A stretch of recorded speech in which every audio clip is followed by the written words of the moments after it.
Hola, somos Antonio Hernández y Mario Díaz Ufano y este es un vídeo para presentar nuestro proyecto de teoría de modelado y animación por computador. Eh, Según hemos seguido los parámetros que se indicaban en el enunciado y hemos realizado un plugin para 3D Studio Max que genera efectos atmosféricos de estilo Minecraft. Y nuestro plugin, entre otras cosas que luego veremos, puede generar nubes, las cuales es muy intuitivo nuestro plugin, con lo cual tampoco hay que calentarse mucho la cabeza.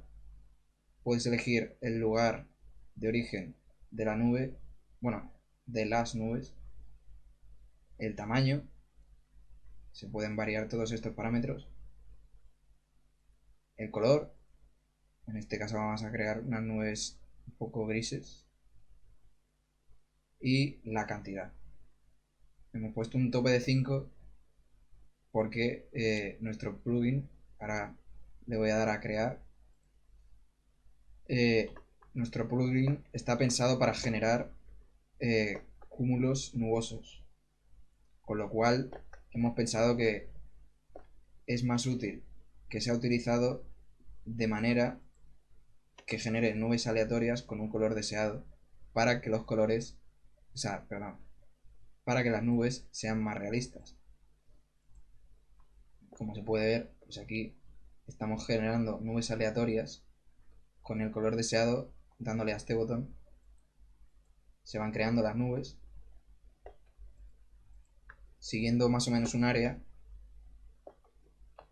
También se pueden crear nubes con parámetros aleatorios, se puede ver aquí. Y cabe destacar que para borrar las nubes es necesario hacerlo con este botón de borrar nubes, el cual borrará todas las nubes que se han generado hasta ahora, porque nuestro plugin actúa, como hemos dicho, como un cúmulo de nubes. Si lo voy a borrar, pues desaparece.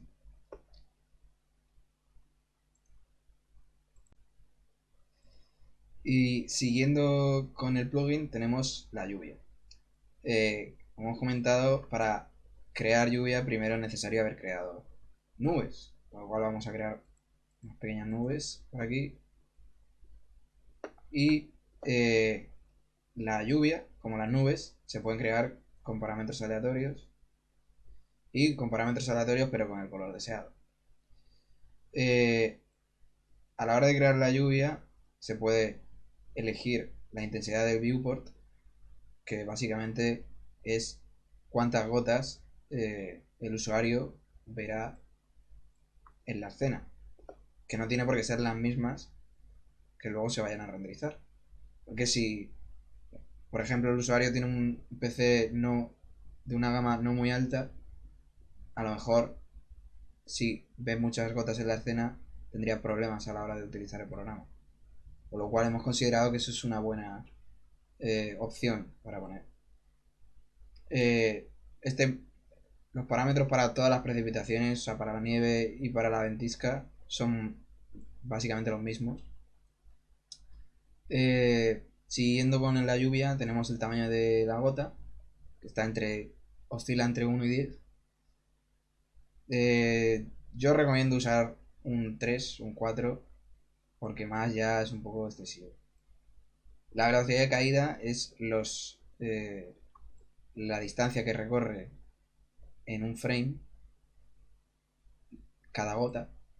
La dispersión es un parámetro por si queremos generar escenas que estén sometidas a algún tipo de viento. Si cuanto más la aumentemos, está entre 1 y 5, mayor dispersión, como dice el nombre del parámetro, tendrá la lluvia. Ahora cuando se cree el ejemplo lo veremos. Y el frame inicial y el frame final pues es bastante obvio lo que hace.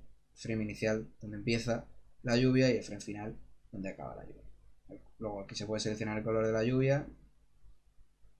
Por ejemplo vamos a ir con este Y si le damos a crear lluvia, la lluvia se crea más o menos en un área centrada conforme a las nubes que tenemos. Tenemos una nube por aquí y aquí están el resto de nubes. Pues se ha creado un poco en el centro.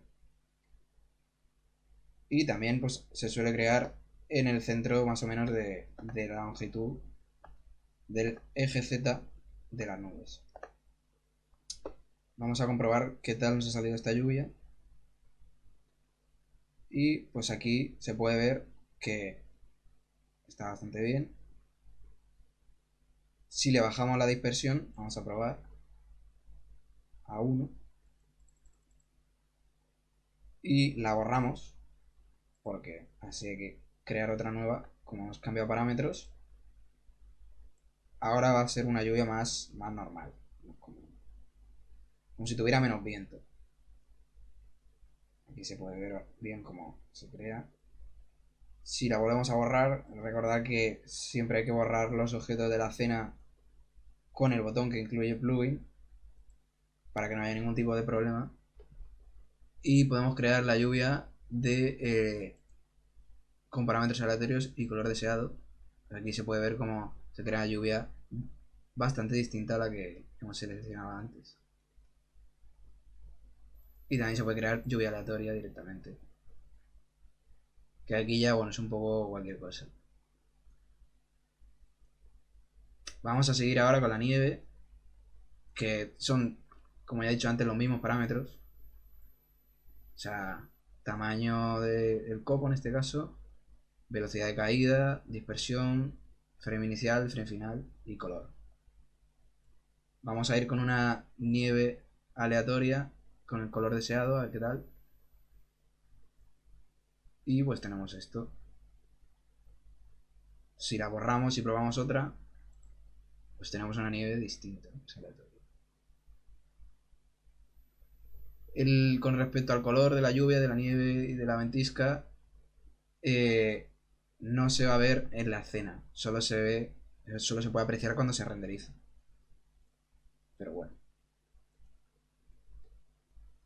Y por último, la ventisca, por defecto, cae mucho más rápido que la nieve, pero es similar.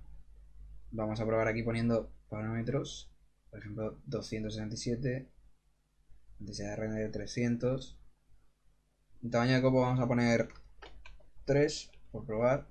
Velocidad de caída vamos a poner un 30, por ejemplo. Dispersión lo vamos a dejar en 1, pero ese valor siempre se puede cambiar en función del viento que tenga la escena. Y el frame final vamos a poner 100. Si vamos a crear ventisca, nos crea la ventisca aquí. Y vamos a ver con la línea de tiempo qué tal queda. Antes hemos visto la nieve, se puede apreciar que cae mucho más lento que la ventisca. Y la ventisca pues tiene mucho más alcance que la nieve. Pero eso varía en función del valor que tenga la velocidad de caída. Vamos a borrar esta ventisca. Vamos a generar otra con menor velocidad de caída. Por ejemplo, 5. Aquí se puede apreciar como los copos de nieve de la ventisca no llegan tan lejos como en la anterior ventisca. Esto depende de la altitud a la que estén situadas las nubes con respecto al suelo de la escena que se haya creado. Así que es un parámetro interesante a la hora de crear ventiscas. Vamos a ver ahora los parámetros de la niebla. La niebla no es necesario que haya ninguna nube para que se cree, obviamente. Así que vamos a empezar borrando la ventisca y borrando las nubes para apreciar bien la niebla. Vamos a crear la niebla en el centro de nuestra escena, por eso no voy a cambiar el origen de coordenadas. Y vamos a hacer una caja de niebla de 100 por 100 por 100. Bueno, no, el alto vamos a poner a 50 mejor. La densidad la podemos poner en 30. Bueno, en 20 mejor. Y el color de la niebla lo vamos a poner un poco gris. Ok. Suavizar bordes, no es necesario que lo toquemos ese valor. Y en volumen de niebla le vamos a poner 25 por probar. Aquí se genera la caja donde se encuentra la niebla, con lo cual si tenemos una escena y queremos aplicarle la niebla, podemos generar una caja del tamaño de nuestra escena y en todo ese volumen existiría la niebla. Vamos a ver ahora qué tal quedaría la niebla renderizada, porque en la escena en sí no se puede apreciar. Aquí podemos apreciar cómo se ha generado la niebla. En el caso de que quisiéramos que no tuviera una forma tan de caja, por así decirlo, podríamos aplicarle un suavizado de bordes que puede tener un valor entre 0 y 1. Pero bueno, de momento así está bien. Si se quisiera una niebla más densa también, se podría subir la densidad o el volumen, dependiendo de cómo queramos la niebla. Bueno, ya hemos visto la niebla, vamos a borrarla, siempre utilizando el botón del plugin, y vamos a ver los cuerpos celestes. En este caso vamos a empezar por el sol. Vamos a crear el sol en el punto 000000 y vamos a hacer, en este caso, para que sea más estilo Minecraft, vamos a hacer un cubo de 100 por 100%. Así se crea eso. Como podemos ver aquí, hemos creado ya el sol y ha generado un material en la posición 22, con lo cual si queremos seguir teniendo este sol, no podemos borrar este material de la librería de materiales. Y lo mismo va a ser para la luna. Si el usuario quiere, nosotros le hemos puesto este tipo de material como ejemplo, pero también puede editarlo de cualquier manera que él crea conveniente. Vamos a borrar el sol y vamos a ver la luna ahora. Vamos a hacer, como la luna es más pequeña que el sol, pues la vamos a generar en el origen de coordenadas una caja de 50 por 50 por 50. Ahí está. Como podemos ver, ha cogido otro hueco de la librería de materiales y hemos generado esta luna. Bueno, pues ahora vamos a pasar a hablar de lo que es el código en sí. Vamos a empezar de arriba abajo y lo primero que nos vamos a encontrar son las variables globales que hemos ido usando para todo el código. Las primeras son los de iGrupo, que lo usamos para agrupar lo que son los conjuntos de nubes, lluvia, nieve, etcétera. Luego utilizamos variables para el ancho, alto, largo, en todas las veces que usamos el largo, el ancho y el alto para cualquier cosa que estemos creando, desde el sol hasta las nubes, pasando por la luna.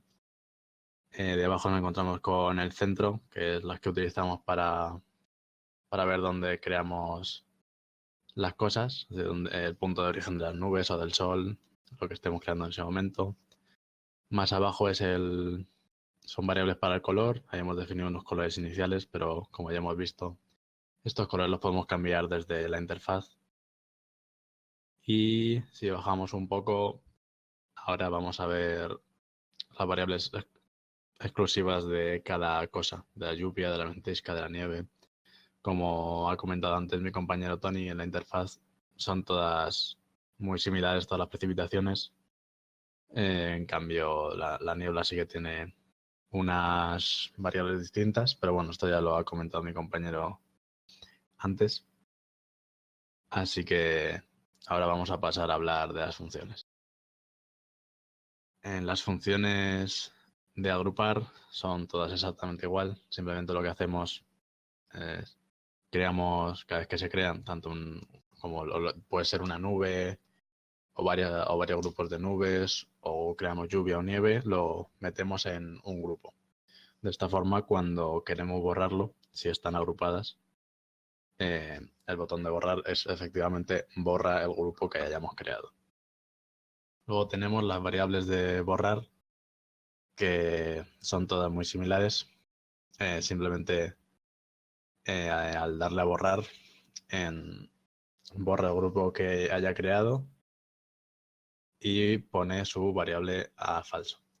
Esto lo controlamos desde más abajo, viendo si efectivamente hay un grupo o no hay un grupo, para ver si se puede o no borrar.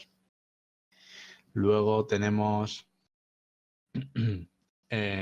la creación de nubes.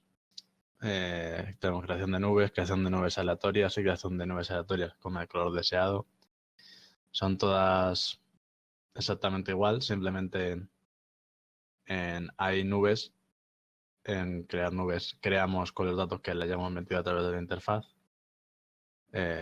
Y en crear nubes aleatorias y crear nubes aleatorias con el color que deseemos, simplemente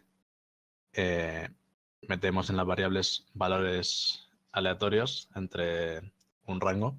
Por ejemplo, en el ancho es entre 0 y 100 y en el alto de las nubes es entre 0 y 2. Y la diferencia entre color aleatorio y color aleatorio, perdón, entre nubes aleatorias y nubes aleatorias con el color que queramos es simplemente que una del color es aleatorio y el otro es efectivamente el que hayamos decidido crear. Ahora entramos en crear precipitación, que esto es crear precipitación random y crear precipitación aleatoria con el color que deseemos, que esto es la lluvia. Y es exactamente igual. Con las variables que hemos visto antes en la interfaz, lo metemos dentro de las variables de la lluvia para crearlas. Y esto es exactamente igual que las nubes. Si las queremos crear o las queremos crear aleatoriamente o las queremos crear con el color aleatoriamente, pero con un color deseado. Ahora pasamos a la nieve. Tampoco hay mucho que comentar, es igual que la lluvia. Y la ventisca sí que cambia un poco porque tiene bastantes variables. La mayoría son de cómo se comportan los copos de nieve al caer, su velocidad, etcétera. Pero tampoco queríamos abrumar con tantas variables desde la interfaz. Así que muchas de ellas las hemos definido nosotros para crear un efecto que fuera atractivo, que se viera exactamente como si fuera una ventisca. Y el resto, como puede ser la intensidad del render, la intensidad del viewport, que hemos visto antes en la interfaz, pues efectivamente aquí se aplica. Y en crear niebla, esto sí que es un poco diferente, porque lo primero que tenemos que hacer es crear la caja, que en este caso es un box gizmo. Y ya aquí definimos pues el largo, el ancho y el alto que le hemos metido a través de la interfaz. Igual que con la posición. Y luego creamos un efecto atmosférico, que en este caso es niebla, que lo hemos llamado volumen fog. Y lo mismo que antes, hemos definido en la interfaz unas variables y aquí se las aplicamos según el valor que le hayamos metido. Y para el sol y la luna, pues no hay mucho que comentar, simplemente creamos las cajas como hemos creado las nubes, por ejemplo. Pero aquí la única diferencia, tanto en el sol como en la luna, es que creamos el material que hemos visto anteriormente en el vídeo y lo metemos en la ventana de materiales. Hay que destacar que siempre que se crea tanto un sol como una luna, como una niebla o ventisca, etcétera, llamamos a la función agrupar sol, luna, lo que corresponda en ese momento, para luego así ser capaces de borrarlo. Y ya por último, aquí es simplemente la interfaz, es decir, los rollouts y las ventanas y las cajas de la interfaz. Aquí es donde recuperamos los valores de cada spinner o del color picker, de lo que sea en cada momento. Y, por ejemplo, si nos paramos a ver en cantidad nubes que tenemos aquí. em, eh, para hacer que efectivamente creamos alguna nube, controlamos en un if si el número de nubes que hemos metido es mayor que 0 o menor que 0. En caso de que sea mayor, pues efectivamente el botón se pone en activo y podemos crear las nubes. Así es como hemos hecho, por ejemplo, que a la hora de borrar se asegure de que hay algo para borrar y al darle a borrar lo borra si hay un grupo de lo que sea y si no, pues no lo borra, si evitamos errores y excepciones en el código. Y bueno, cada cosa que creamos tiene su parte en la interfaz, como hemos visto antes. Y ya no hay mucho que comentar. Hasta aquí el vídeo de nuestro trabajo de teoría de Mac. Y ya está.